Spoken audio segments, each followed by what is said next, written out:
Hola, ¿cómo les va? Soy el ingeniero Matías Alejandro del Santo y hoy vamos a ver el tema fundaciones indirectas en suelos. Al igual que en fundaciones directas, lo primero que vamos a hacer es definir una fundación indirecta y vamos a llamarla aquella donde la carga se transmite completamente al suelo por presión bajo la punta y a través del rozamiento lateral de la misma. Nosotros para las fundaciones directas lo que teníamos era que un elemento estructural transmitía una carga Q a través de la base o del plano de contacto del elemento estructural con el suelo, siendo el suelo quien recibía esa carga. En pilotes o fundaciones indirectas, además de el contacto que vamos a tener en la punta, lo que va a colaborar en nuestro mecanismo resistente es el rozamiento lateral que puede llegar a generar esa estructura enterrada. Esto nos va a servir a nosotros cuando tengamos, por ejemplo, el caso más representativo de una fundación indirecta, cuando tengamos que transmitir una carga y tengamos suelos con muy poca capacidad portante y debamos buscar una fundación en profundidad. Lo que vamos a ver a continuación son una serie de clasificaciones de las fundaciones indirectas o los pilotes de acuerdo a distintas categorías. Yo les voy a presentar dos que las cuales considero bastante importantes. Pueden llegar a encontrar bastante más en la bibliografía. Primero veamos cómo se clasifican las fundaciones indirectas según el material que las constituye. El primer caso que pueden llegar a encontrarse son pilotes de madera que están construidos con árboles que tienen una sección transversal constante, longitudes en el entorno de 10 a 15 metros, llegando a aproximadamente hasta 30 metros de longitud, entornos de carga de 270 kN. La ventaja que tienen es que son económicos y fáciles de manipular. Se pueden dañar durante el proceso de hincado de los mismos. Vamos a ver qué es el hincado de un pilote. Tienen baja capacidad de carga, la verdad que son elementos que no son utilizados habitualmente. Y en casos curados adecuadamente pueden ser atacados por organismos que generen el deterioro. Otro tipo de pilotes, según su material, son los pilotes de acero, que pueden ser tubos o perfiles de acero. Estos tubos pueden hincarse en el terreno con la punta cerrada o con la punta abierta, y entre las ventajas que tienen es que se pueden manipular fácilmente respecto al corte y extensión de la longitud deseada. Son buenos para resistir los esfuerzos del hincado. Son buenos para penetrar estratos duros como arenas densas y tienen una alta capacidad de carga. Lamentablemente aquí en Argentina los tubos de acero presentan las desventajas de ser muy caros. Generan un ruido muy importante durante el proceso del hincado, son susceptibles a la corrosión y si son perfiles se pueden dañar o flexionar cuando son hincados en estratos duros. Finalmente tenemos los pilotes o las fundaciones indirectas de hormigón armado, que son las más habituales que podemos encontrar en la vida profesional aquí en Argentina. Las podemos encontrar de dos tipos: los ejecutados in situ, en los cuales nosotros excavamos y colamos el hormigón in situ, o los prefabricados, los cuales nosotros hormigonamos, dejamos fraguar y luego instalamos mediante el proceso de hinca. Entre los ejecutados in situ, de las ventajas que podemos hablar es que son baratos y que tenemos posibilidad de inspeccionar el pozo antes de verter el concreto. El problema que tienen es que son difíciles de empalmar luego del colado y el fragor con otro pilote. Y otra de las desventajas que tienen es que en suelos blandos los lados del pilote, la cara del pilote, puede desplomarse o comprimir o mezclarse con el concreto, por lo cual hay que tener alguna recomendación adicional. En el caso de los prefabricados, los mismos pueden someterse a un proceso de hincado bastante agresivo. Son resistentes a la corrosión y se pueden combinar fácilmente con la estructura de concreto que va a recibir o que va a transmitir carga al suelo. La dificultad que tienen es el transporte. En esta filmina continuamos un poquito la idea que vimos en la filmina anterior y clasificamos a las fundaciones indirectas según el método constructivo. Podemos tener pilotes hincados, básicamente un elemento premoldeado, el cual nosotros vamos a hincar con algún elemento especial en nuestro terreno. Algo muy similar a lo que sería un clavo. Podemos tener un pilote excavado y hormigonado in situ, también conocido como pozo romano o cilindro de fundación. Básicamente nosotros lo que vamos a hacer es un agujero en el suelo, vamos a bajar nuestra armadura y la vamos a hormigonar. Y finalmente, en el caso de tener un terreno que pueda llegar a desmoronarse y caer dentro de nuestro pilote, lo que tenemos es un pilote excavado con camisa metálica. Nosotros vamos a colocar una camisa metálica que es un tubo metálico. Vamos a perforar por dentro, vamos a colocar la armadura, vamos a hormigonar y luego vamos a retirar la camisa metálica en caso de que deba ser reutilizada. Recordemos que las camisas metálicas son caras, es un material caro que debe ser perfectamente evaluado a la hora de tomar la decisión de utilizarlo.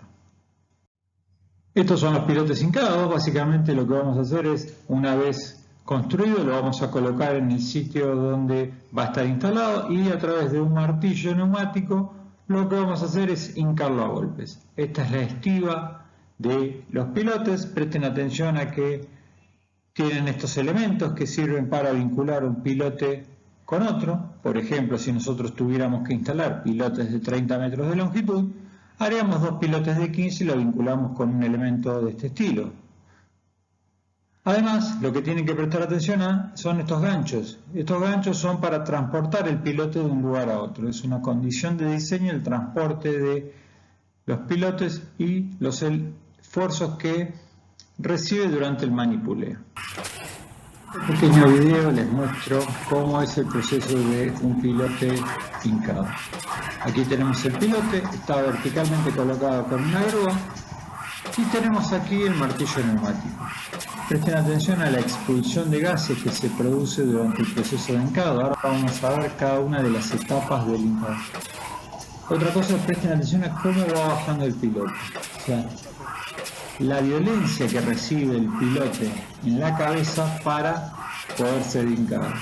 Evidentemente este suelo es un suelo bastante resistente porque requiere una energía bastante importante para ser hincado.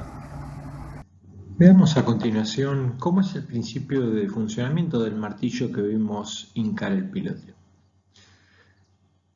Lo que pasa es lo siguiente: este pistón cae por su propio peso y lo que hace es activar una pequeña llave o leva que lo que hace es inyectar combustible en la parte superior, que tiene una forma de copa. Cuando el pistón, por su caída libre, tapa los orificios de escape, el aire queda atrapado y comienza a comprimirse.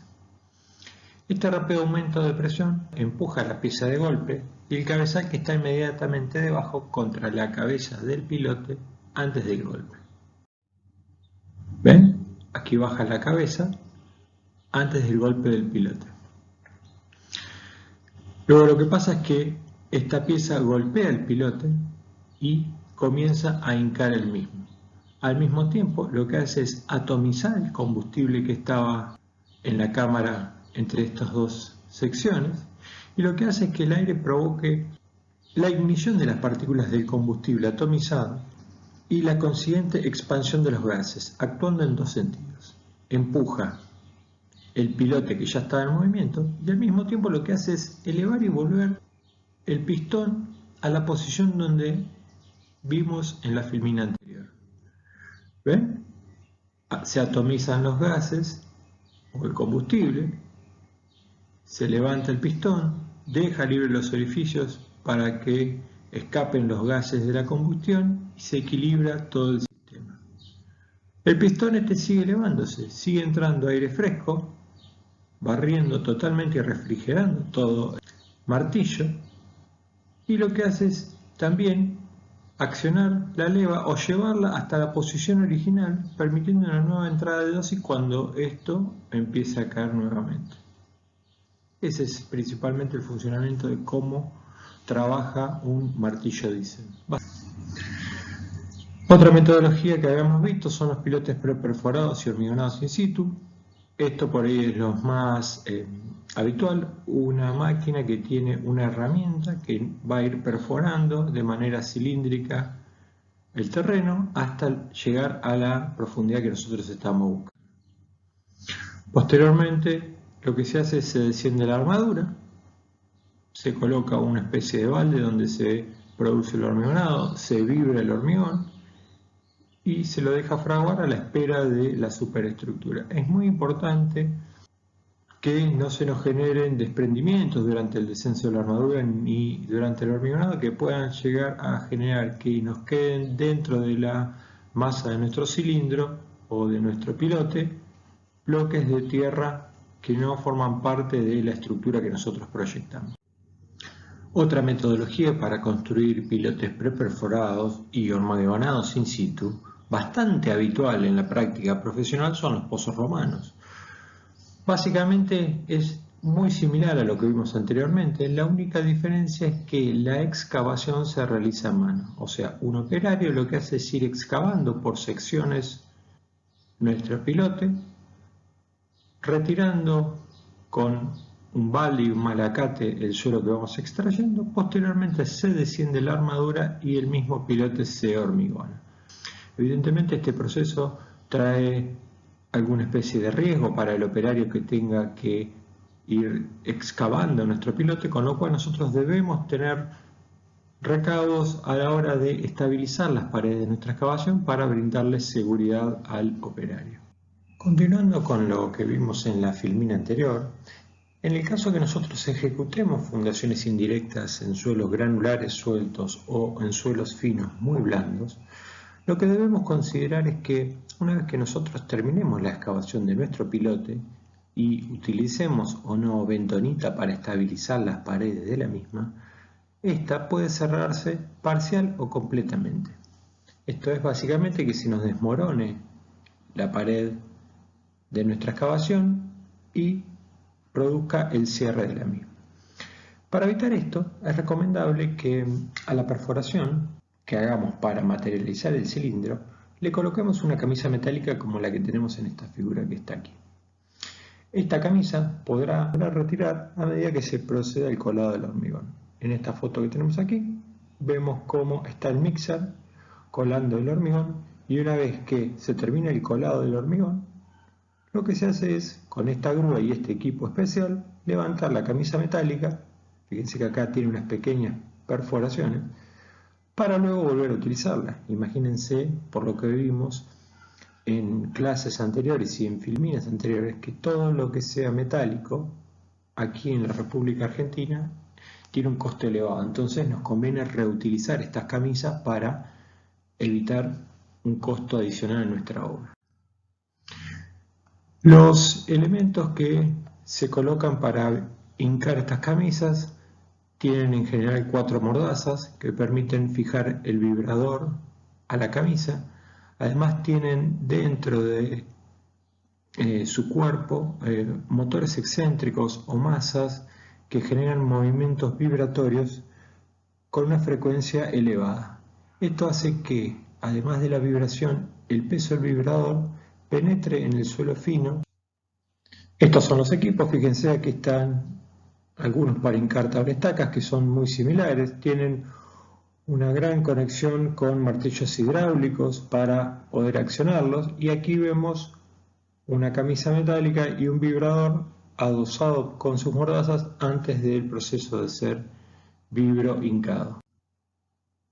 Aquí tenemos una serie de cilindros de fundación ya preparados para ser excavados interiormente con el balde.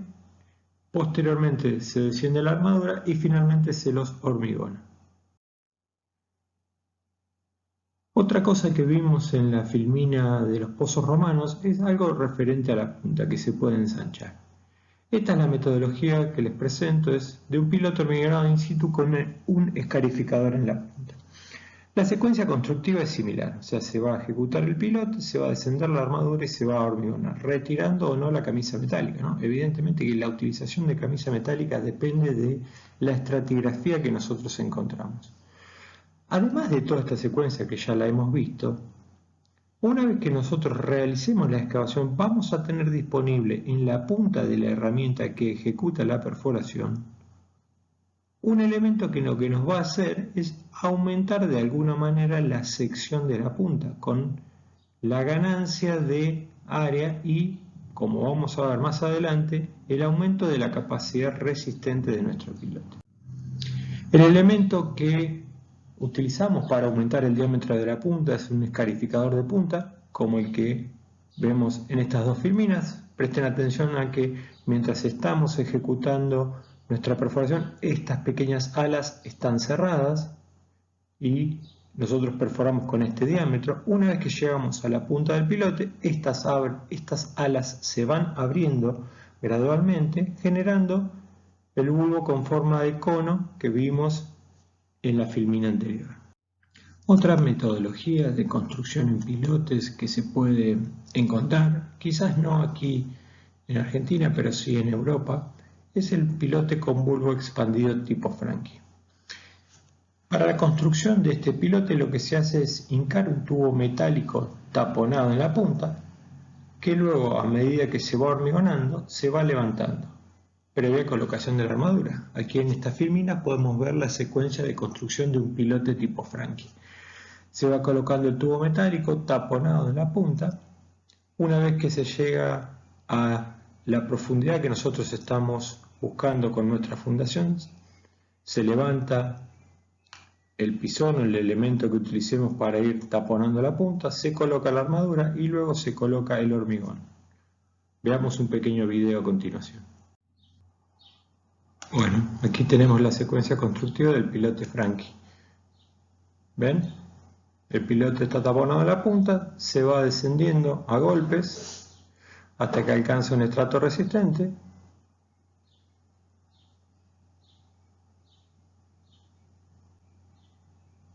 Es muy importante que la camisa haga tope, se coloca la armadura y luego se lo hormigona. Bastante sencilla la secuencia. Ahí nos queda el pilote Franchi conformado. La manera en que trabaja el pilote Franchi es a través del mejoramiento del suelo en los alrededores del pilote. Nosotros lo que vamos a hacer es ir aumentando la densidad del mismo a medida que vamos golpeando el hormigón que conforma el pilote. En general se utilizan los casos donde se puede hincar suelos desmoronables en presencia de agua, en general en suelos blandos. Esta es una pequeña imagen donde ustedes pueden apreciar distintos tipos de pilote Franchi. Esta la saqué de la página de Franchi. La última metodología especial de construcción en pilotes que les voy a mostrar, hay muchas más, yo me limité simplemente a algunas de las más conocidas, son los pilotes preperforados y hormigonados in situ con hélice continua o CFA, Continuous Fly Auger. Esto sí se puede ver aquí en Argentina, hay algunas empresas constructoras que lo tienen. Básicamente la metodología consiste en ejecutar la perforación con una hélice continua para luego hormigonarla. Aquí en esta figura les presento el hormigonado a través del eje interior de nuestra hélice continua. Fíjense que aquí estamos retirando la hélice continua y por la parte inferior se va hormigonando para luego descender la armadura. También puede existir la metodología en la cual nosotros ejecutamos la perforación, retiramos la hélice continua, descendemos la armadura y hormigonamos. Es muy válida también. Bueno, aquí podemos ver la metodología, como les había comentado, una hélice continua que lo que hace es ir ejecutando nuestra perforación, se levanta la herramienta, queda material aquí que tenemos que ir retirando, posteriormente se coloca la camisa y se hormigona. Muy sencilla la ejecución de la excavación, muy rápida, bastante habitual. Luego de esta introducción en referencia a los distintos tipos de pilotes o fundaciones indirectas y las distintas metodologías que podemos encontrar para la construcción de los mismos, pasemos ahora a tratar de deducir o de estudiar la capacidad de carga en fundaciones indirectas. Lo primero que vamos a ver es la forma en que trabajan los pilotes o de qué manera podemos discernir entre las mismas. Podemos tener pilotes que trabajan por punta, los cuales están apoyados en un estrato competente, como puede ser una arena muy densa o una arcilla muy dura. Aquí tenemos el ejemplo de una roca porque de donde saqué la bibliografía tomaba ese ejemplo. Y estar atravesando un estrato de suelo débil que entrega muy poca capacidad resistente. En el otro extremo, lo que podemos tener es un pilote que está embebido en un suelo débil y que no llega a apoyar en un estrato de suelos duros. O sea, la punta no llega a apoyar en un estrato de suelos duros. Entonces, son considerados pilotes que trabajan por fuste, donde la capacidad resistente por fuste es aproximadamente igual a la que se obtiene por punta. En el medio de estas dos situaciones tenemos pilotes que trabajan por punta y por fuste, o sea, tenemos algo de capacidad resistente por fuste y algo de capacidad de carga por punta. Vamos a estudiar qué mecanismos o cómo podemos calcular estos tipos de pilotes. Una cosa muy interesante de ver es la interacción que se genera entre el pilote que nosotros construimos y el suelo de su alrededor. Habíamos visto que en principio vamos a tener dos mecanismos resistentes para el pilote, la tensión de fuste y la tensión de punta. Si nosotros graficáramos la carga que nosotros aplicamos en función del desplazamiento que manifiesta este pilote, para los dos mecanismos obtendríamos curvas de este estilo, en el cual tenemos un periodo de descarga y un periodo de carga, en el caso que nosotros retiráramos esta carga. Esta curva total, que nosotros vemos aquí arriba, es la suma del aporte del fuste y el aporte de la punta. Hay distintos modelos que no los vamos a ver en Geotecnia 2, en los cuales se pueden discernir esta curva y graficar por debajo una curva que nos represente el aporte del fuste y una curva que nos represente el aporte de la punta a la capacidad total del pilote. Empecemos a estudiar la capacidad de carga por punta. Veamos qué mecanismos podemos encontrar. Esto es lo más general que se pueden llegar a encontrar en la bibliografía. Y es muy similar a lo que habíamos visto para fundaciones directas. En el caso de suelos granulares densos y cohesivos cementados, vamos a tener un mecanismo de rotura muy parecido al que vimos en fundaciones directas, donde se nos generaba una zona 1, una zona 2 y una zona 3, donde teníamos empuje activo y empuje pasivo de Rankine. La diferencia radica, presten atención a que en vez de terminar horizontal estas espirales como habíamos visto en fundaciones directas, se nos generan estas superficies que pueden llegar a abarcar hasta 2 a 3 diámetros de nuestro pilote. En el caso de los suelos granulares sueltos y cohesivos no cementados, la superficie de falla no se desarrolla completamente, muy parecido a lo que habíamos visto en fundaciones directas cuando teníamos una base superficial en este tipo de suelo que descendía sin generar o manifestar esta superficie de rotura. En este caso, el suelo lo que hace es fluir hacia los costados del pilote a medida que éste penetra en el suelo. Para el cálculo de la tensión última de punta en una fundación indirecta hay distintas teorías. Nosotros nos vamos a concentrar en la ecuación general de capacidad de carga de Briggs-Hansen aplicando algunas simplificaciones. La primera no es una simplificación, sino que es algo que nosotros habíamos visto en fundaciones directas, pero aquí tiene otro valor. Lo que vamos a hacer es reemplazar la carga de la tapada al nivel de la punta por una tensión equivalente. O sea, nosotros vamos a reemplazar toda esta presión vertical efectiva por el término Q' o Q raya, y a este término lo vamos a llamar tapada. Esto era muy similar a lo que nosotros veíamos en la ecuación de capacidad de carga de Briggs-Hansen para fundaciones directas. La única diferencia es que en fundaciones directas era algo muy superficial, mientras que aquí vamos a ver fundaciones profundas, por lo cual este término va a tomar otra relevancia frente a lo que habíamos visto en fundaciones directas. Por otro lado, lo que podemos decir es que el valor de B es pequeño, en general es siempre menor a 1 metro, por lo que el término de la ecuación que depende de B no tiene mucha incidencia en el resultado final y tenemos la mayoría de las cargas axiales.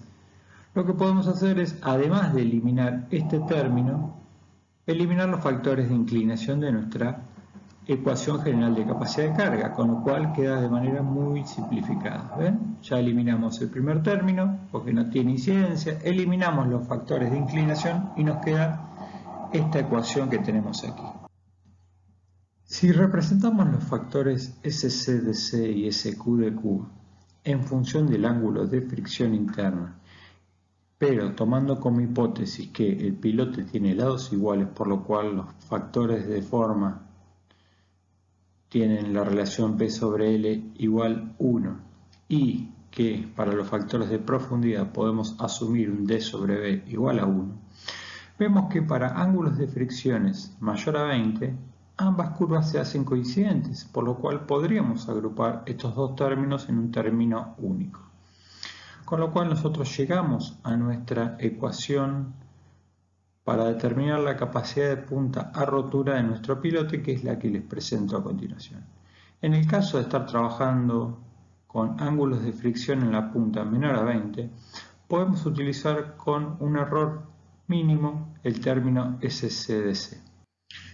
Para determinar los factores de resistencia de punta SC/DC no los vamos a calcular individualmente, sino que vamos a utilizar este ábaco.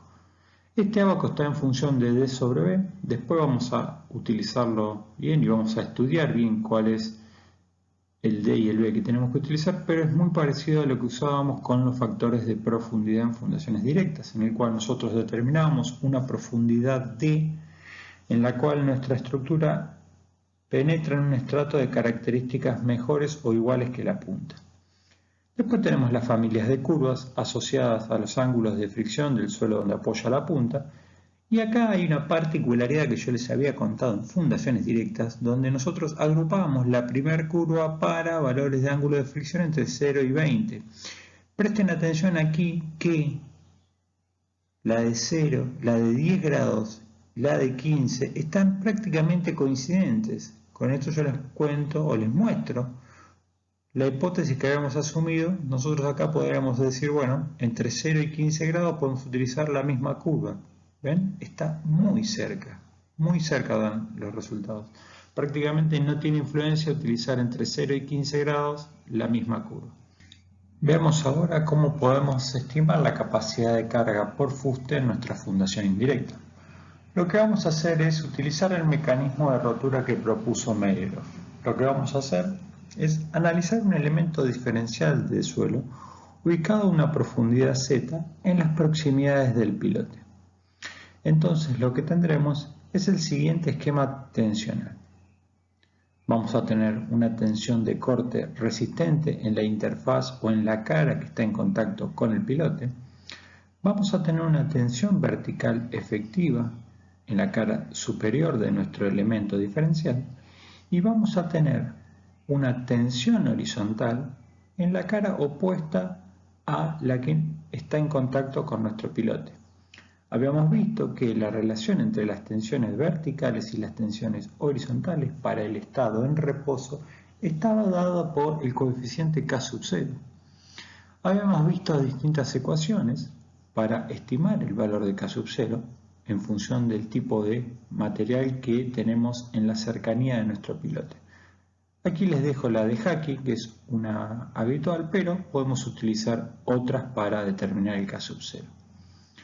Lo que nosotros podemos hacer es conocer el valor de la tensión de corte a través de la ecuación de Coulomb que vimos en resistencia al corte, donde la tensión de corte tau era igual a la cohesión más la tensión normal por la tangente de phi, que en nuestro análisis toma la forma que les muestro a continuación. Tau igual a la cohesión más la tensión horizontal por la tangente de delta. Delta porque es una interfaz suelo-estructura. Trabajando un poco con esta ecuación, podemos transformarla en lo que sigue. Tau igual a la cohesión más la tensión vertical efectiva por el K sub 0, que reemplaza la tensión horizontal, por la tangente de delta. Y este término es lo que nosotros vamos a definir como la tensión de fuste a rotura de nuestro pilote. Por lo general se toma un valor menor de phi entre el pilote y el suelo, tal como les habíamos contado en otras clases, dado a que la superficie de interacción es suelo hormigón o suelo pilote y no es la misma que vimos en resistencia al corte, donde teníamos una superficie de contacto dada por dos planos de suelo. Vamos a adoptar delta como 2/3 de phi. El coeficiente de empuje K sub 0 varía de acuerdo al tipo de suelo y a la metodología constructiva del pilote. Si nosotros tenemos pilotes hincados, vamos a tener una compresión horizontal del suelo que rodea al pilote por el proceso de hinca del pilote mismo. Esto genera que la relación entre las tensiones verticales y horizontales sea mayor a K sub S y nosotros le vamos a identificar con la letra K sub S. Lo podemos ver sencillamente aquí. Si tenemos un elemento diferencial del suelo antes de colocar el pilote, la relación entre las tensiones verticales y horizontales está dada por el K sub 0.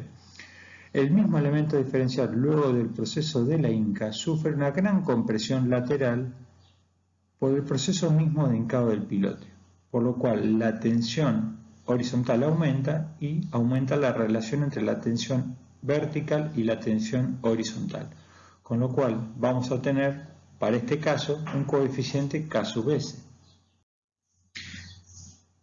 En el caso de pilotes excavados, el coeficiente K sub 0 también varía de acuerdo al tipo de suelo y a la metodología. Lo que vamos a tener aquí es una relajación del suelo que rodea el pilote por el proceso de excavado.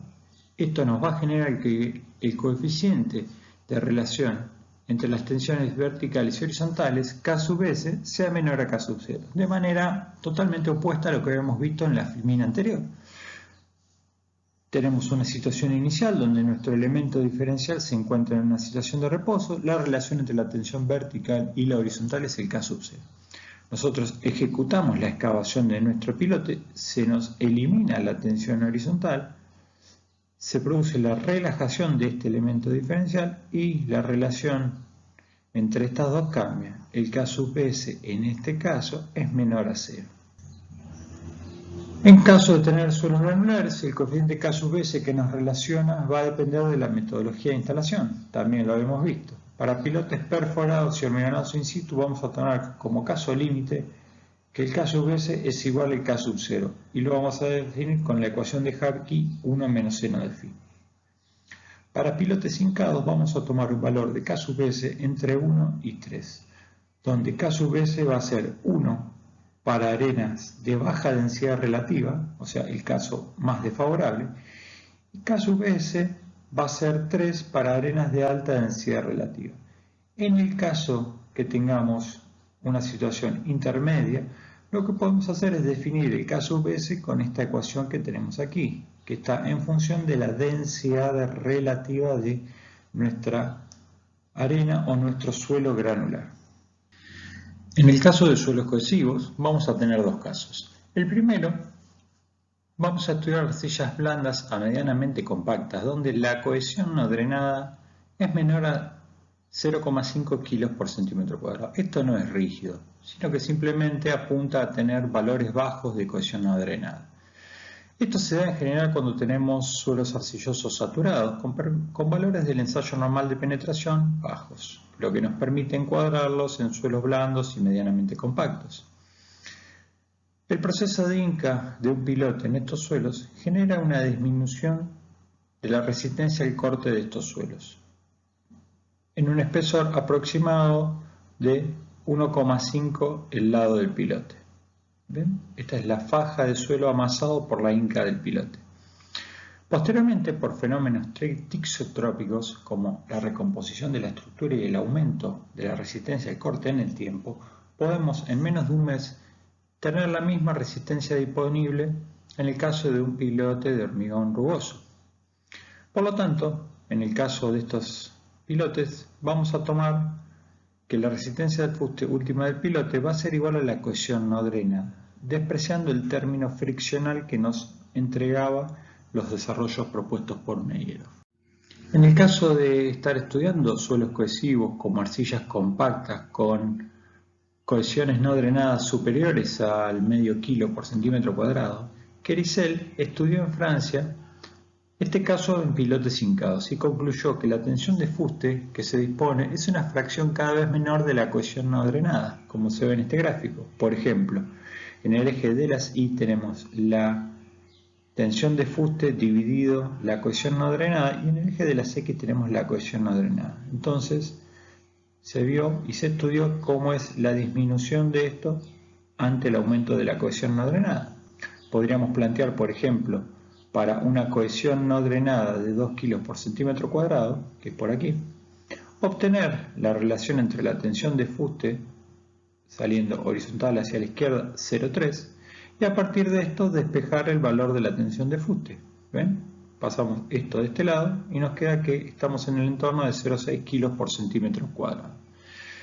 La experiencia local aquí en la República Argentina nos indica que la tensión de fuste última, tanto para pilotes hincados como perforados, puede tomarse igual a la cohesión no drenada a partir de un ensayo triaxial Q, con un valor máximo de 1 kilo por centímetro cuadrado. Finalmente les presento ahora el caso de las tensiones de fuste en suelos cohesivos friccionantes. Estos suelos son aquellos en los cuales tanto los términos de cohesión como los términos de fricción toman valores que hacen que no los podamos despreciar. Aquí en provincia de Buenos Aires, el mejor ejemplo que podemos tener de estos suelos son los suelos de la formación pampeana. El desarrollo matemático es el que propone Meyerhoff, donde nosotros no vamos a despreciar el término friccionante.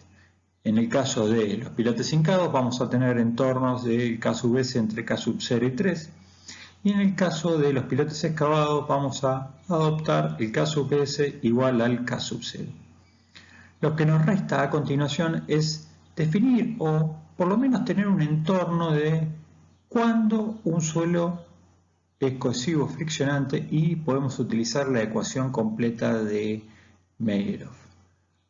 Un criterio bastante aproximado a lo que pasa en la realidad es considerar el ángulo de fricción de nuestro suelo. En el caso que tengamos ángulos de fricciones de nuestro suelo menores a 20, vamos a despreciar el término friccional y vamos a considerar a nuestro suelo como cohesivo, tomando la tensión de fuste como la resistencia al corte no drenada de ese suelo.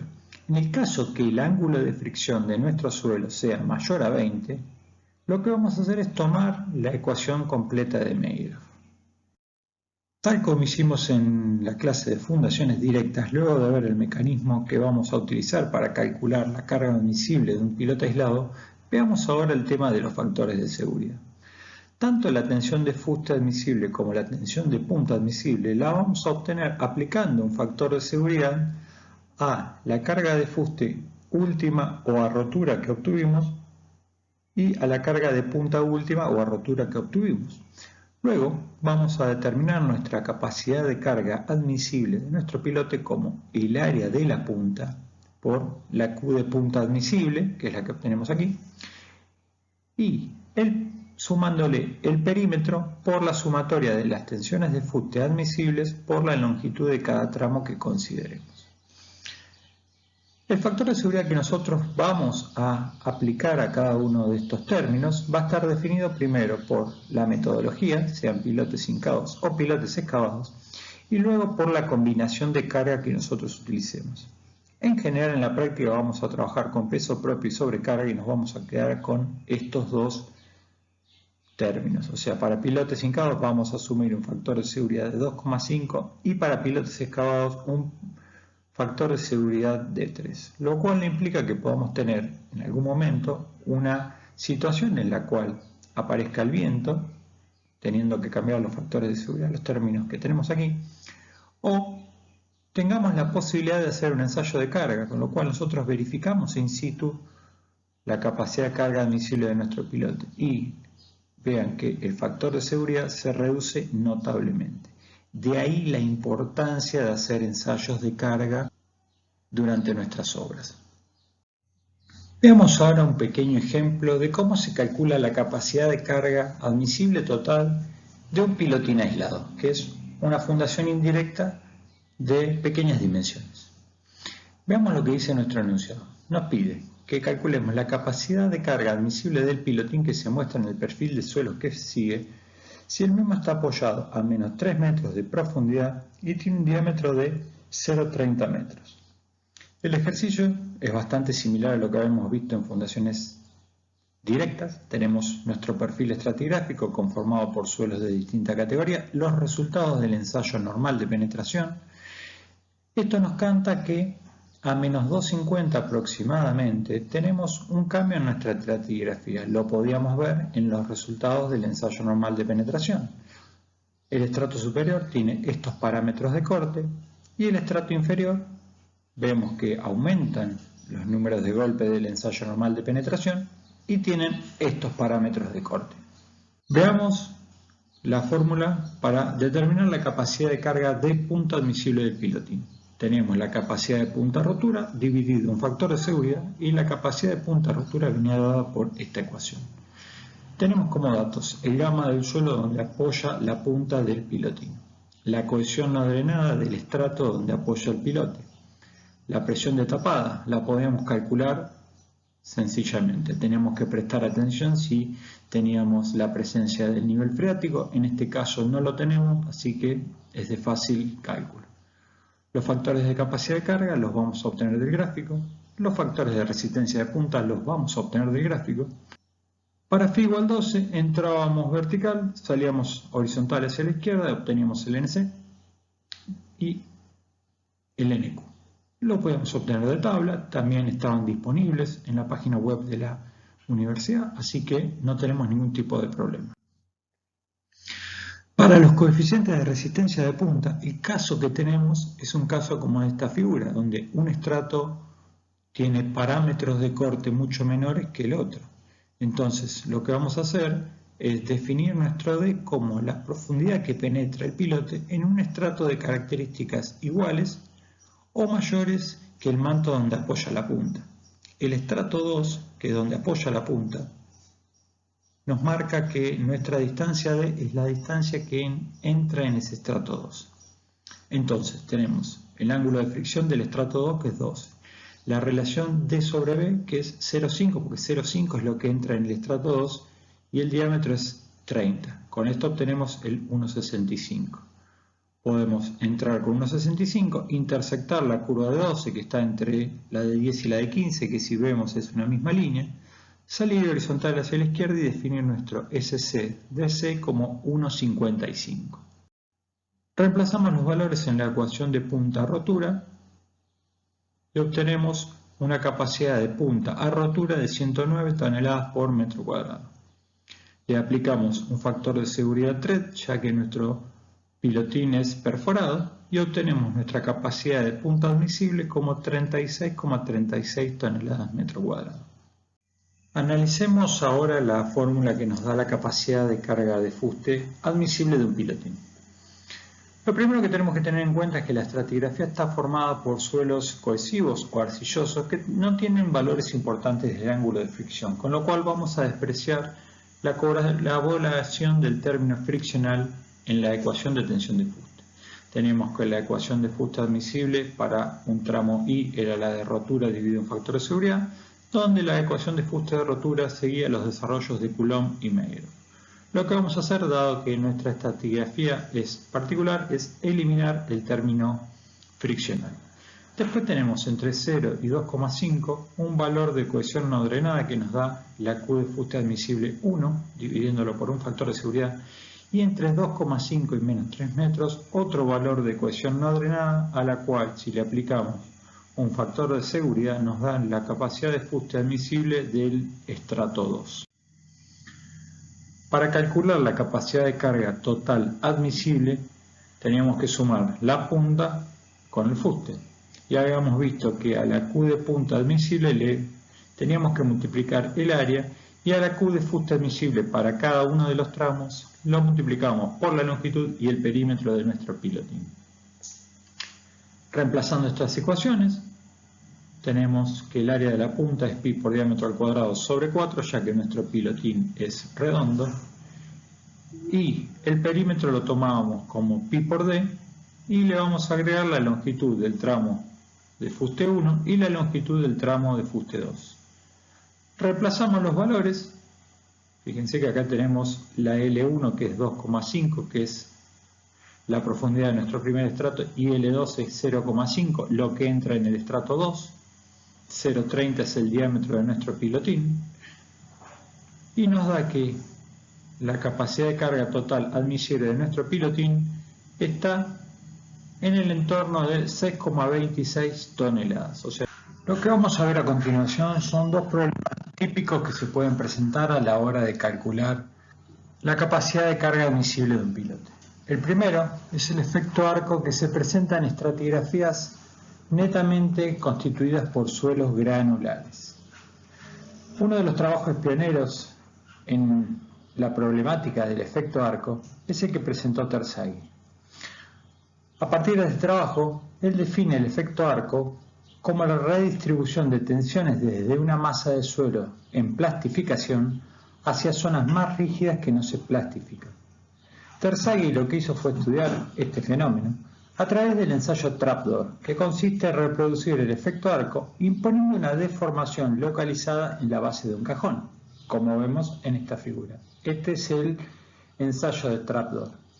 Entonces, lo que vamos a tener es esto, es una masa de suelo granular en reposo, que es el suelo granular que colocamos adentro de este equipamiento. Posteriormente lo que hacemos es abrir esta trampa o este trapdoor, se va a producir un descenso del material granular que tenemos y después de cierto punto se va a generar este pequeño arco.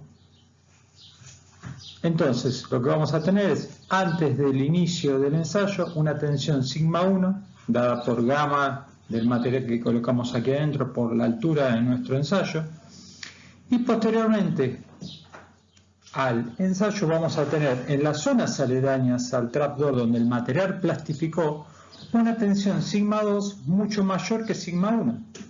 Ahora bien, si nosotros modelamos el ensayo trapdoor con una cara rugosa, simulando la interfaz que tenemos entre el suelo y un pilote, el efecto arco se materializa como se muestra en la figura, con este medio arco, donde nosotros tenemos la misma situación tensional que teníamos en el ensayo Trapdoor.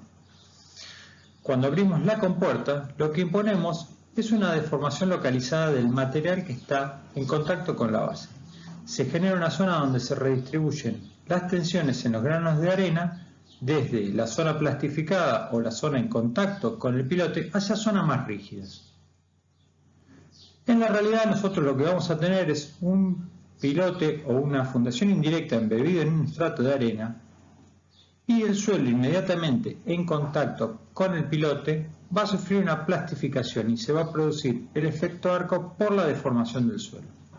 Esto lo que va a generar en nuestra fundación indirecta es que no toda la tensión vertical efectiva se transmita hasta la punta del pilote. Vamos a ver a continuación cuál es el efecto que nosotros debemos considerar en el cálculo de nuestra fundación indirecta. Diversos investigadores realizaron estudios del efecto arco. Uno de los trabajos más interesantes, a mi entender, es el que realizó Besic en el año 1970, que realizó mediciones sobre pilotes apoyados en un depósito profundo de arena densa sobre el río Ogeechee en Georgia, Estados Unidos. Los pilotes tenían longitudes de 3 a 15 metros de profundidad, o sea, había varias longitudes de pilotes instalados, secciones circulares o cuadradas. La idea fue establecer la variación de la resistencia al fuste en pilotes con respecto a la profundidad. Si vemos aquí en el gráfico, lo que tenemos es la resistencia al fuste en toneladas por pico cuadrado o en libras por pulgadas y la longitud del pilote instalado. Distintos puntos nos van indicando distintos ensayos o distintas secciones o longitudes del pilote. Como conclusión de esta serie de ensayos, se encontró que la resistencia al fuste en pilotes en arenas aumenta de forma lineal hasta una cierta profundidad y luego se mantiene constante. Esta profundidad, a partir de la cual el aumento de la tensión de fuste se mantiene constante, es función de la densidad relativa de la arena que conforma la estratigrafía del lugar y de las dimensiones del pilote. A partir de todo esto, lo que se definió fue una altura o profundidad crítica H sub C a partir de la cual la resistencia por fuste no aumenta. Besic y Meyerhof construyeron este ábaco que les muestro a continuación, a partir del cual, a partir del ángulo de fricción efectiva, se pueden obtener ángulos de la altura crítica en función del lado del pilote. Este factor correlaciona la profundidad crítica con el diámetro, y los autores recomendaron utilizar como ángulo de fricción efectiva en la punta el ángulo de fricción del suelo -3 para pilotes perforados o esta ecuación para pilotes hincados. Nosotros podemos entrar con el phi', intersectar la curva y sacar horizontalmente hacia la izquierda la profundidad crítica en función del diámetro. Fíjense que acá dice critical dip Z sobre el diámetro de nuestro pilote o el lado si fuera cuadrado B. Si analizamos la fórmula que nos da la capacidad de carga de punta de un pilote, tenemos la ecuación que les muestro aquí a continuación. Esta ecuación no es nada más ni nada menos que la ecuación que habíamos visto para determinar la punta rotura de un pilote, con la única salvedad de que, al ser la cohesión 0, se nos elimina el término C por NC. Si estudiamos un poquito esta ecuación, vemos que la capacidad de punta de nuestro pilote aumentaría indefinidamente y en forma lineal, ya que el factor Q aumenta a medida que nosotros vayamos colocando el pilote en profundidad. Como vemos en las filminas anteriormente, está comprobado tanto científica como experimentalmente que por el efecto arco que se produce en los suelos granulares, inmediatamente en contacto con el pilote, la tensión vertical efectiva, que no es nada más ni nada menos que la presión de la tapada, crece desde la superficie hasta cierto nivel denominado profundidad crítica y luego se mantiene constante. Habíamos visto también que ese valor de altura crítica o profundidad crítica iba a depender de la densidad relativa del suelo granular, o sea, de la compacidad y de las dimensiones del pilote. Aquí les presento una pequeña tabla donde ustedes pueden verificar que la altura crítica va a estar en el entorno de 10 veces el lado, 15 veces el lado y 20 veces el lado, dependiendo de la densidad relativa del suelo granular que envió nuestro pilote.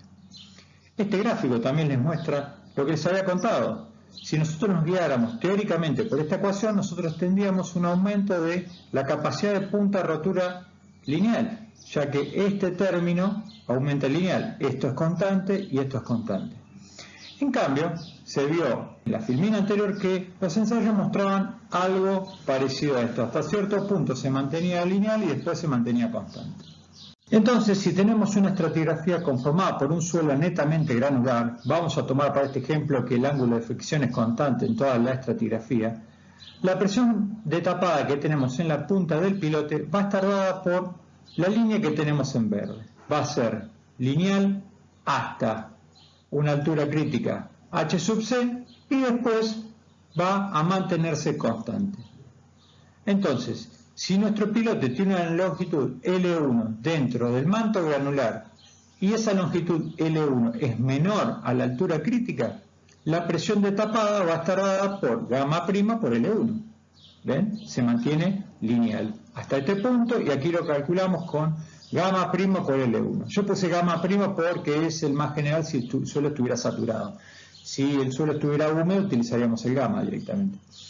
En cambio, si tenemos otro pilote con una longitud dentro del manto granular tal que es mayor a la altura crítica, como por ejemplo aquí que tenemos la longitud L2 y es superior a la altura crítica o profundidad crítica, la presión vertical efectiva que llega a la punta del pilote va a estar limitada por la línea verde que tenemos aquí. Luego de la altura crítica permanece constante como gamma prima por H crítico. Es muy importante este primer efecto que tiene el efecto arco en el cálculo de la capacidad de carga de nuestro pilote. De la misma manera que analizamos la capacidad de carga por punta, analicemos la capacidad de carga por fuste de un pilote. En suelos granulares vamos a tener una ecuación de este tipo, ya que la cohesión es 0 y nos anula el término cohesivo. Si estudiamos un poquito esta ecuación, este término se va a mantener constante y este término se va a mantener constante, pero en cambio la presión vertical efectiva, o lo que es lo mismo, la tapada, va a crecer de forma lineal como se ve en la línea azul. Este era el concepto teórico. También estudiamos el efecto arco y vimos que la realidad es algo parecido a esto. Les había presentado esta tabla en la cual nosotros podemos definir el valor de H crítico. Entonces, cuando estudiemos el fuste de un pilote en suelo granular, vamos a adoptar esta distribución de tensión vertical efectiva, o sea, lineal hasta la altura crítica y luego constante. ¿Ven? Esta es la variación de la presión vertical efectiva, o lo que es lo mismo la tapada. Entonces, si queremos calcular la tensión del fuste del pilote en una longitud L1, dentro del manto granular inferior a la altura crítica, lo que vamos a tener es que la tensión vertical efectiva es igual al gamma prima por L1 sobre 2. O sea, el área de este triángulo que tenemos aquí. Por lo tanto, la Q de fuste a rotura va a ser gamma por L1 sobre 2, que es la tensión vertical media, por K sub S por la tangente de delta. En cambio, cuando tengamos que calcular la tensión de fuste por debajo de la altura crítica, la tensión vertical efectiva va a estar limitada por el criterio que nosotros impusimos, a gamma prima por H crítica. Entonces, la tensión de fuste a rotura va a quedar con una ecuación de este estilo. Una confusión muy generalizada es cómo analizar la variación de la tensión efectiva en estos sectores que tenemos triángulos. O sea, aquí es 0 y aquí es máxima.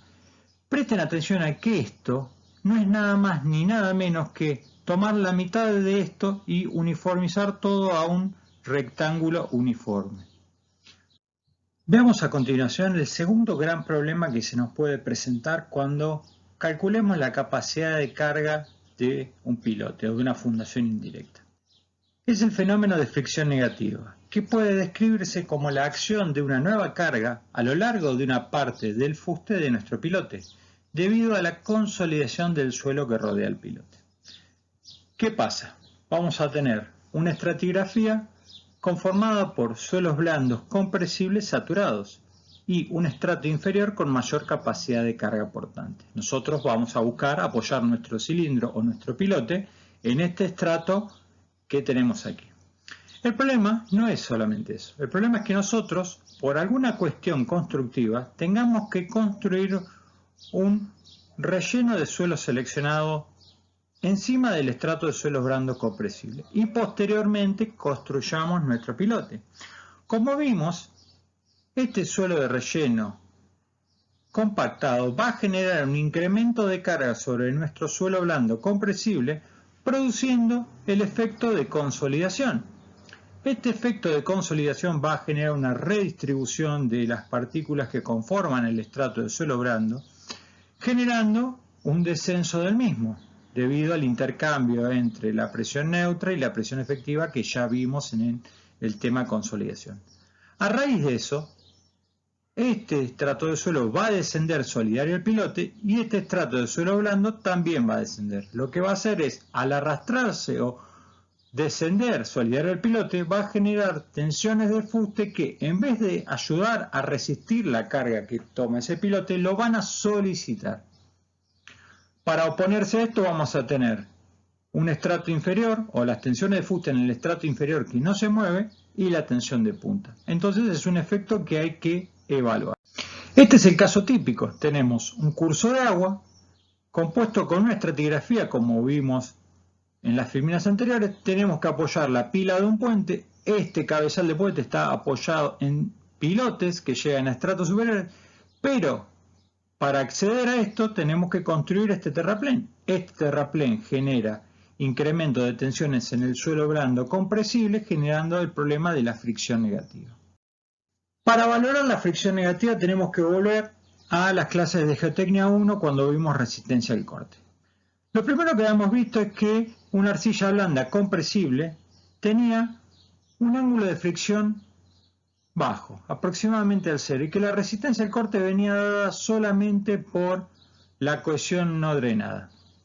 En cambio, si nosotros analizábamos el mismo material con un ensayo triaxial R en el cual nosotros consolidábamos la probeta, para los mismos escalones de tensiones íbamos a obtener un incremento de la resistencia al corte a un valor C sub U más delta C sub U. Esto en lo que nos puede llevar a pensar es que en nuestro estrato de arcillas blandas saturadas, cuando reciba un incremento de tensión como el que recibe del relleno, va a aumentar el valor de su cohesión. El razonamiento anterior llevó a Skempton, un investigador bastante importante en la historia de la mecánica del suelo, a plantear las siguientes ecuaciones para estimar el valor de la fricción negativa sobre pilotes, en el cual definió que la Q de fuste negativa en el relleno de suelos blandos va a ser igual a la Q de fuste menos un delta Q de fuste negativo. Q de fuste es la tensión de fuste que nosotros para suelos arcillosos la consideramos igual a la cohesión no drenada. Delta Q de fuste es el incremento de la tensión de fuste. Lo vamos a calcular con una ecuación de este tipo, donde sigma media es el incremento de tensión media en la mitad del estrato compresible y P es el índice de plasticidad de nuestro suelo compresible. La fricción negativa finalmente la calcularemos como la cohesión no drenada, que reemplaza la Q de F, más el incremento de tensiones dado por la tensión media más 0,11 más 0,004 del índice plástico. Ahora bien, para terminar de valorar la fricción negativa y empezar a darle formas a las ecuaciones que tenemos que utilizar, estudiemos un poquito el diagrama real de tensiones que tenemos en una estratigrafía de este estilo. Vamos a tener un incremento de tensión vertical efectiva dada por el relleno, gamma por prima, y después en el suelo blando compresible tenemos una distribución de tensiones de este estilo, donde esto se debe al proceso de consolidación. En vez de adoptar este diagrama real de tensiones donde definir esta sección que tenemos aquí abajo es bastante laborioso, lo que podemos hacer es utilizar un diagrama simplificado de tensiones como el que le presento aquí. Fíjense que esta primera parte es igual, lineal, y después se mantiene constante. Algo parecido a lo que habíamos utilizado con el diagrama de tensión vertical efectiva para el efecto arco. El problema es que aquí la problemática viene por otro lado. Entonces, la tensión de fuste va a estar dada por esta ecuación y lo que vamos a hacer es considerar este diagrama simplificado de tensiones, asumiendo que la distribución de tensiones en el estrato que se consolida se mantiene constante. Entonces, vayamos a la parte matemática. Tenemos para el estrato 1, que es el relleno, una tensión de fuste negativa que va a estar dada por la ecuación de Coulomb con las aproximaciones de Meyerhof. De acuerdo al ángulo de fricción, vamos o no a considerar el término friccionante. Una tensión de fuste QF2 que va a estar dada por los desarrollos de Skempton, que fue lo que vimos hasta la filmina anterior, y una tensión de fuste 3 que va a ser resistente, dada por la ecuación que veníamos utilizando. Y lo que tenemos que prestar atención es que tanto la Q de fuste 1 como la Q de fuste 2 son solicitaciones, no son resistencias. Entonces, a la hora de evaluarlas, en la Q de fuste admisible debemos dejarla en rotura y no aplicarle un factor de seguridad. El único término de estos tres que podemos llegar a tener que va a estar solicitado por un factor de seguridad es el resistente dado por QF3. Veamos ahora cómo podemos calcular el asentamiento individual de un pilote bajo una carga de trabajo vertical. Debemos considerar que el mismo está compuesto por tres elementos: el asentamiento debido a la deformación del pilote mismo, el asentamiento debido a la tensión de punta en el pilote y el asentamiento debido a la tensión de fuste en un pilote. Veamos cómo calcular el asentamiento debido a la deformación. Básicamente lo que tenemos en cuenta es la deformación del pilote mismo, y a partir de estas ecuaciones nosotros podemos llegar a esta ecuación que tenemos aquí.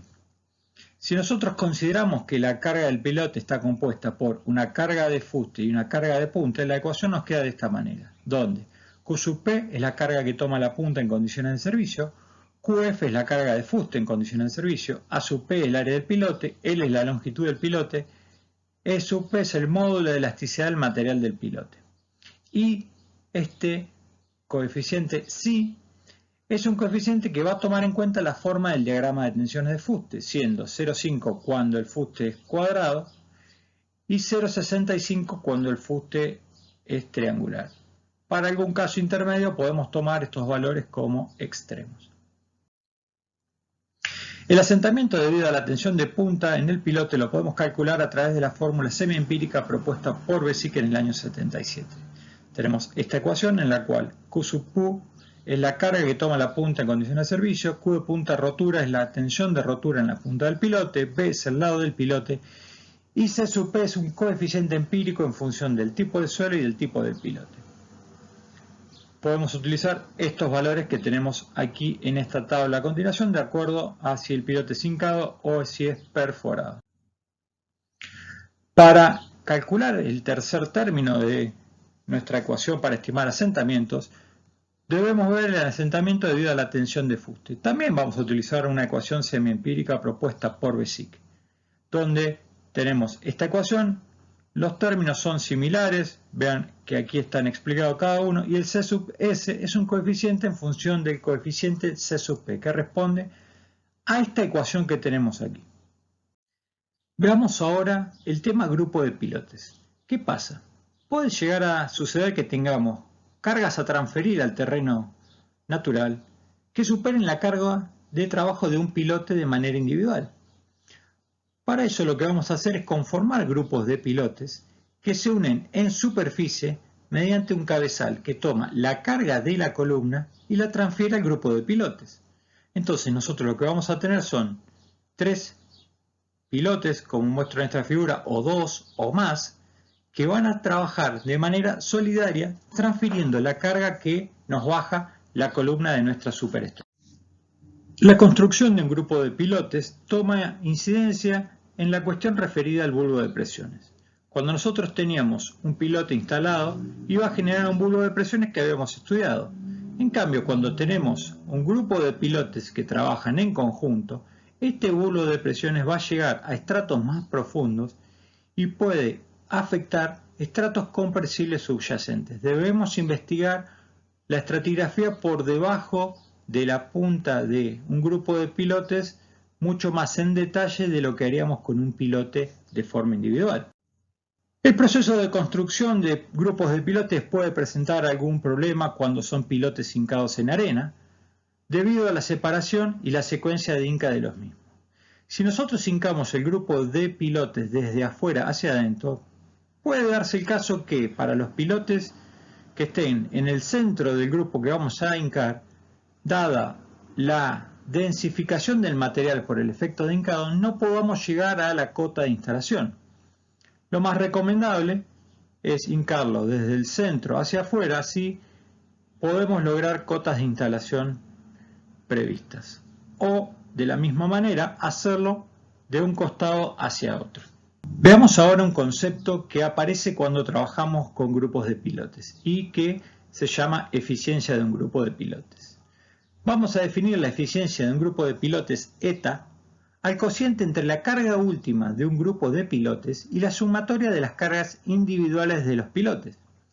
Si los pilotes están suficientemente separados, los bulbos de presiones no se superponen.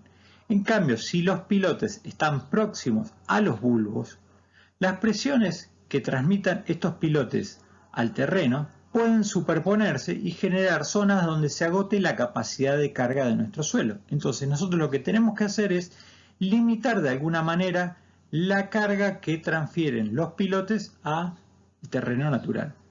Algunas de las fórmulas presentes en la bibliografía para determinar la eficiencia son las que les voy a mostrar a continuación. Por ejemplo, la regla de Feld, que toma en cuenta esta ecuación para determinar la eficiencia.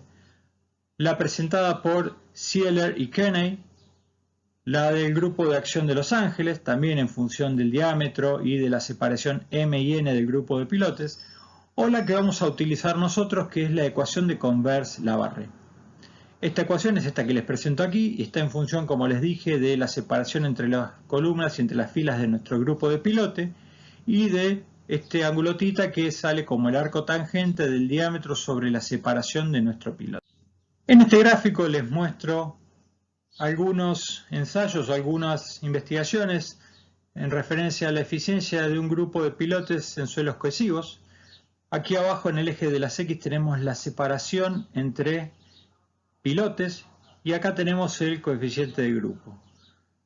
Distintos tipos de grupos de pilotes ensayados, grupos de 3×3, de 9×9, longitudes en el entorno de 24 veces el diámetro, 48 veces el diámetro, los mismos grupos, y lo que se ve es que hay una marcada tendencia a quedarnos entre 0,7 y 0,8, 0,7 y 0,85 si quieren, de la eficiencia de grupo, para separaciones mayores a 2,5-3 diámetros. Estudiemos un poquito la ecuación de Converse-Laborde, que es la que vamos a utilizar en la práctica. Es una ecuación de este tipo donde nosotros vamos a evaluar la eficiencia del grupo en función de la carga individual de nuestra fundación indirecta de manera aislada. Entonces, la capacidad total del grupo va a estar dada por la eficiencia del grupo, la cantidad de pilotes y la carga admisible total de cada uno de los elementos que conforman el grupo. N es el coeficiente de eficiencia, lo calculamos con esta ecuación. M es el número de filas. N es el número de columnas. D es el diámetro o el lado de nuestro pilote, dado que pueden llegar a ser hincados, de sección cuadrada. S es la separación entre ejes de nuestro grupo de pilotes, o la separación menor, dado que pueden llegar a ser distintas. Y N es el número de pilotes de nuestro grupo. Entonces, continuamos con el ejemplo que teníamos anteriormente. Si el pilotín que calculamos en filminas anteriores forma parte de un grupo de pilotines, como el de la figura que sigue, calcular la capacidad de carga total del grupo. Tenemos que el pilotín tenía 30 centímetros de diámetro, las separaciones se las vamos a imponer como 3 de diámetro, y tenemos 4 columnas y 4 filas y 3 columnas. Reemplazamos en la ecuación de θ, obtenemos el valor de θ, y vamos a la ecuación de la eficiencia, reemplazamos los valores y obtenemos que nuestra eficiencia es del 70%. Entonces teníamos la eficiencia, la cantidad de pilotines, 12 pilotines, y la capacidad de carga individual de cada pilotín. Entonces nuestro grupo tolera 53 toneladas de capacidad de carga admisible. Adicionalmente a los grupos de pilotes debemos realizar algunas verificaciones. Por ejemplo, Poulos y Davis en el año 1980 proponen en tomar la menor capacidad de carga que resulta de dos conceptos que vamos a ver a continuación. El concepto número 1 es lo que vimos hasta hace algunas filminas, que es calcular la capacidad de carga del grupo como la suma de las capacidades individuales de los pilotes afectados del factor de eficiencia. Esto es lo que vimos recién. Y el concepto número 2 implica calcular la capacidad de carga considerando un bloque que contiene a los pilotes y al suelo entre ellos. O sea, nosotros lo que tenemos que hacer es considerar todo un gran bloque y calcular la capacidad de carga de este bloque y a partir de ahí ver cuál de las dos es la menor. Un concepto interesante de desarrollar. Si quisiéramos estimar, por ejemplo, el asentamiento de un grupo de pilotes en suelos granulares, podemos utilizar la ecuación que nos propone Meyerhof en el año 76. Aquí está desarrollado cada uno de los elementos que conforman esta ecuación y una pequeña recomendación es duplicar el valor de asentamiento para arenas limosas. Besic también propone una ecuación para calcular el asentamiento en grupo de pilotes en función de estos términos que tenemos aquí, y también existe el consejo de duplicar el valor para el asentamiento calculado. Para comenzar a cerrar la clase de fundaciones indirectas, veamos algunos ensayos de carga que se pueden ejecutar en pilotes. Son una herramienta muy valiosa para determinar el comportamiento bajo carga de servicio de fundaciones profundas. Consisten en aplicar una carga y estudiar cuánto se deforma la estructura. En el caso de los pilotes, recurrimos a los ensayos de carga para determinar el asentamiento bajo la carga de servicio o para determinar la carga de rotura. Son realizados antes de la ejecución del pilotaje y lo que tienen de bueno es que nos permiten ajustar el diseño para luego poder tener un mejor diseño de los mismos. Los ensayos sobre pilotes tienen varios objetivos: verificar la capacidad de carga y la rigidez del sistema, optimizar las fundaciones, tal como dijimos, reducir el coeficiente de seguridad.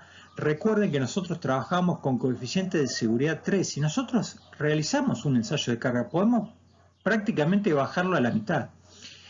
Y finalmente verificar la calidad de la instalación, que no tengamos problemas de desmoronamiento o de algún otro tipo durante la ejecución de nuestro pilote. El más común es el ensayo de carga estático. Básicamente se va a aplicar una carga vertical de compresión en la cabezal y se va a registrar los desplazamientos. Una de las metodologías más habituales es construir algún anclaje o algunos pilotes secundarios donde nosotros vamos a colocar una viga de apoyo. Contra esta viga de apoyo vamos a hacer reaccionar un gato hidráulico y a la medida que nosotros vamos a ir aplicando carga vamos a medir deformaciones. Les presento a continuación un ensayo de carga estático que me tocó participar hace un par de años en una planta de tratamiento de efluentes cloacales en Villa Fiorito. Era un pilote de sección cuadrada de 25 por 25, tenía alrededor 6 anclajes que iban a generar junto a este bloque metálico la reacción necesaria para poder ensayar el pilote. Aquí tenemos nuestro sistema, unas reglas independientes del sistema en el cual nosotros íbamos a colocar unos flexímetros para medir la deformación y el gato hidráulico para generar la carga sobre nuestro pilote. ¿Ven? Aquí están los flexímetros adosados al pilote que nos permitían medir deformaciones y el gato hidráulico con el cual nosotros íbamos a generar la carga sobre el pilote. Esta es una foto que muestra una deformación que hubo en el pilote. Alrededor de la base del pilote se había generado una lechada de agua cemento para registrar cualquier movimiento del pilote.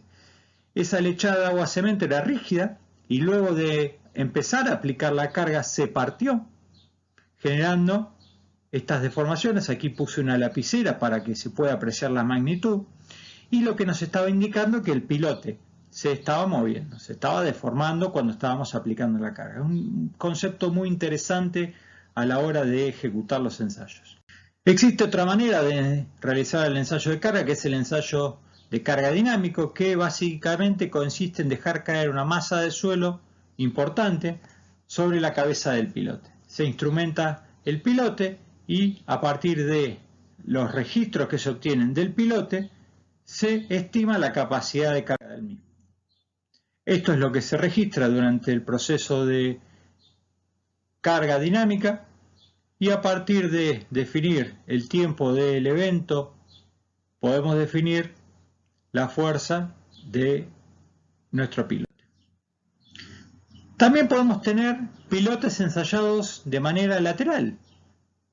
Hay algunas estructuras como por ejemplo los muelles, embarcaciones y los muros de contención que reciben cargas laterales. Por ejemplo, los puentes de gran luz pueden recibir una componente significativa de carga horizontal, generada por el viento o por acciones laterales temporales como puede ser la fuerza de frenado. Entonces, sería interesante por ahí, en una obra de una envergadura grande, estudiar el efecto de una carga lateral. Para eso, básicamente, lo que se hace es colocar el gato que habíamos visto de manera anterior, de manera horizontal, y solicitar nuestro pilote bajo una carga lateral. Acá tenemos los dos pilotes de reacción, una viga metálica y el gato que trabaja de manera horizontal. Finalmente, algo que quiero mencionarles son los ensayos de integridad sobre pilotes. Estos ensayos, básicamente, lo que nos permiten es verificar o no la buena integridad que haya podido lograrse durante el proceso de construcción de nuestro pilote. Lo que vamos a hacer es aplicar un impacto en la cabeza del pilote y vamos a interpretar la respuesta de nuestro pilote a través de la propagación de ondas elásticas. Vamos a sujetar uno o dos acelerómetros y utilizando un pequeño martillo vamos a golpear el pilote. El software que nos permite estimar la integridad lo que va a hacer es leer los datos de aceleración y mostrar curvas donde se van a revelar cambios significativos de la sección del pilote. Por ejemplo, si la velocidad de onda de corte es constante o lo suficientemente constante como se muestra acá, nuestro pilote está bien construido. En cambio, si sufre alguna alteración como la que se ve aquí, se puede presumir que nuestro pilote no tuvo un proceso constructivo muy bueno. No identifica la totalidad de las imperfecciones que se pueden presentar en nuestro pilote, pero sí puede identificar defectos importantes dentro de la longitud. Por ejemplo, si el pilote está muy bien construido. Cuando nosotros generemos la onda va a viajar y va a subir hasta nuestro receptor. No puede identificar si hay algún estrechamiento o algún ensanchamiento de nuestro pilote. Sí puede detectar un defecto mayor. Evidentemente el tiempo de respuesta de esta onda es mucho mayor que este, entonces nos estaría indicando que hubo algún problema en la construcción de nuestro pilote. Bueno, esto es todo. Le agradezco a todos por su atención.